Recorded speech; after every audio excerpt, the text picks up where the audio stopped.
সম্মানিত প্রবাসী ভাই ও বোনেরা, আসসালামু আলাইকুম। আশা করি যে যেখানে আছেন, যে অবস্থায় আছেন, সকলেই ভালো আছেন এবং সুস্থ আছেন।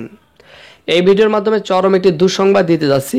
বিশেষ করে কুয়েতে অবস্থানরত প্রবাসী বাংলাদেশিদের জন্য চরম একটি দুঃসংবাদ।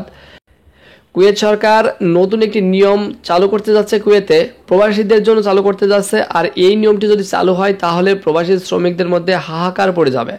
কিন্তু কি সেই নিয়ম আর কবে থেকে বা চালু হচ্ছে, এই সম্পর্কে এখন আমি বিস্তারিত আলোচনা করতে যাচ্ছি। তাই আপনি যদি একজন কুয়েত প্রবাসী হয়ে থাকেন তাহলে অবশ্যই ভিডিওটি সম্পূর্ণ দেখে বিস্তারিত তথ্যগুলো জেনে নেবেন। চলুন কথা না বাড়িয়ে শুরু করি আজকের সংবাদের বিস্তারিত।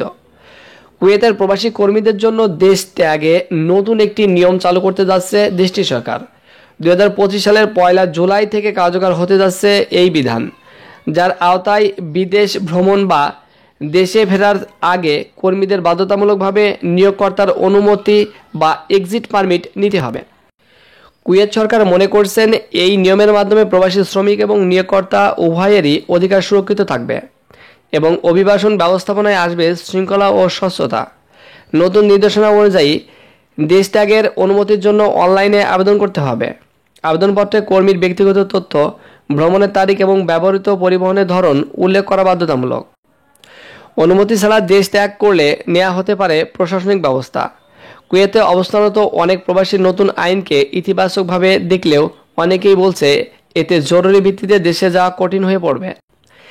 একজন প্রবাসী বলেন, যারা ব্যবসা পরিচালনা করেন তাদের জন্য এটা অনেক ভালো নিয়ম, কারণ কর্মীরা কোনো অনিয়ম করে পালিয়ে যেতে পারবে না।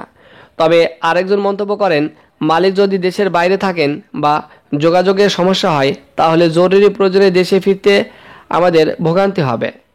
কুয়েত সরকার জানায় এই পদক্ষেপ মূলত শ্রমিক পালিয়ে যাওয়ার প্রবণতা কমাবে এবং নিয়োগকর্তার ক্ষতি ঠেকাতে সাহায্য করবে।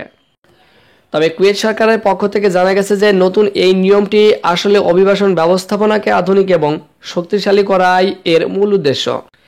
অর্থাৎ কুয়েতে অবস্থানরত প্রবাসী বাংলাদেশিগণ আপনারা চাইলেই 2025 সালের 1 জুলাই থেকে কার্যকর হয় এই নতুন নিয়মটির জন্য আপনারা চাইলেই দেশে আসতে পারবেন না।